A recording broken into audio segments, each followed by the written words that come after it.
Hi, this is Raymond Rose. Years ago, when I was involved in leadership classes for my corporate position, I was taught the following: don't watch, listen, or read the news unless it directly concerns you, because news organizations have an incentive to sensationalize the news in order to attract viewers, which in turn brings in advertisers, which in turn brings in more money and more profits, which in turn help the shareholders. And I can't help but believe, and I've got to believe that you agree with me, that news more than ever is just being sensationalized and becoming more and more biased. So, over the next few minutes, I'm going to talk about the 5 reasons why I learned years ago and why I'm sharing with you today why you should consider to stop watching, reading, or listening to the news. Number one is the negativity that's involved.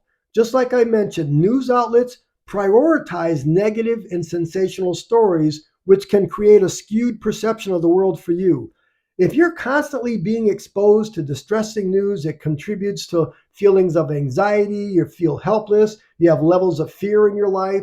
But by reducing the news consumption, you can protect your mental well being, you can stay more focused on all the positive aspects of your life. Number two, news is being biased now more than ever. News organizations have their own biases. One station is different from the other. What's amazing to me is I see it all the time. What could be the number one top news story on one television station isn't even mentioned in a competing news station. Same thing with newspapers. Headlines on one isn't even mentioned in the other newspapers.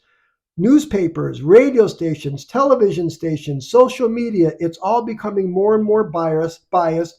They shape the narrative, they omit important information, they have their own particular agenda.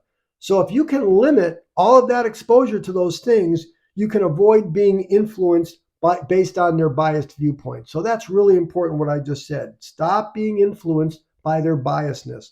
Number three, the sensationalism that's often involved in news today, all the misinformation. Again, it's not just the newspapers, radio, it's the social media, it's the false and misleading information that can being spread rapidly.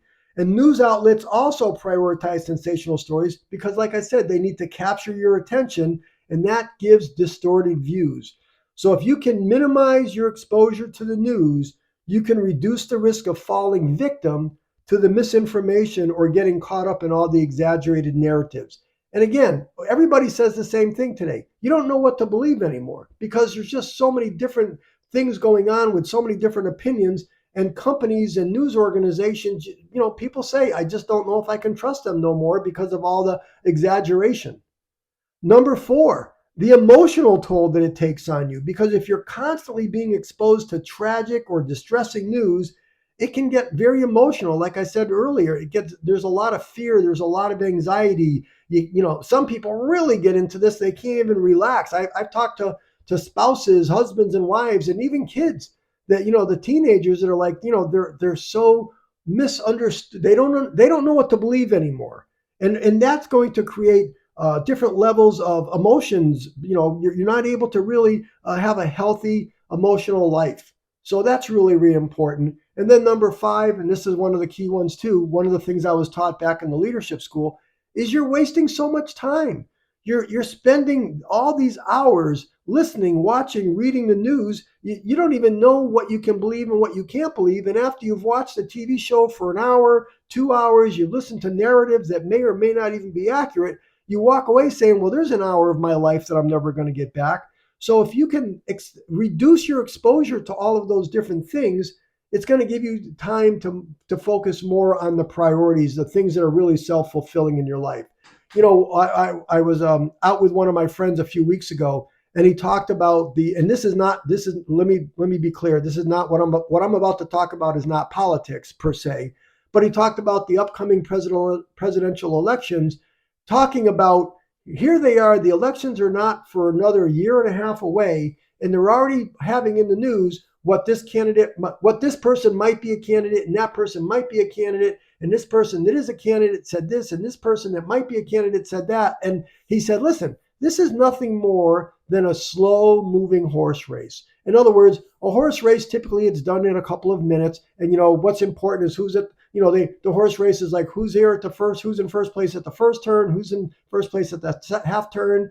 But really, what's really important is who's in first, second, and third place as the race is coming to an end. It's really not important who's in first place as you're going around the first turn in a horse race. But the problem is the media now is already sensationalizing and looking for headlines to tell you what all these different people said that they may not even be in the horse race. They may not even be in the presidential election, but they're doing what they need to do. And if you're falling victim to it, like I said, listen to this podcast again about all the 5 areas that watching, listening, and reading the news is having an effect on you. So there you go. There's my thoughts. There's why I suggest that you consider stopping or at least greatly reducing the time that you're spending watching, listening, or reading the news. So I hope you got something out of this. I thank you for joining me today. Just to give you a quick promo, I want to remind you that I make a short podcast like this every single day about 4 areas of life that are important to me. I presume they're important to you too. I want to have excellent health. I want to have lots of free time. I want to have lots of money. I want to be smart about money, and I want to have good habits. Please, if you found any value in this, something to remind you about the few things about the news organizations, I'd appreciate it if you would hit the black subscribe button so that you'll get podcasts like this sent to you every single day. There's no videos to watch. There's nothing that's going to distract you. Just focus on my words. And I'm hoping you got some really valuable information from my talk today. So that's it. Until tomorrow, this is Raymond Rose. Thanks for tuning in today.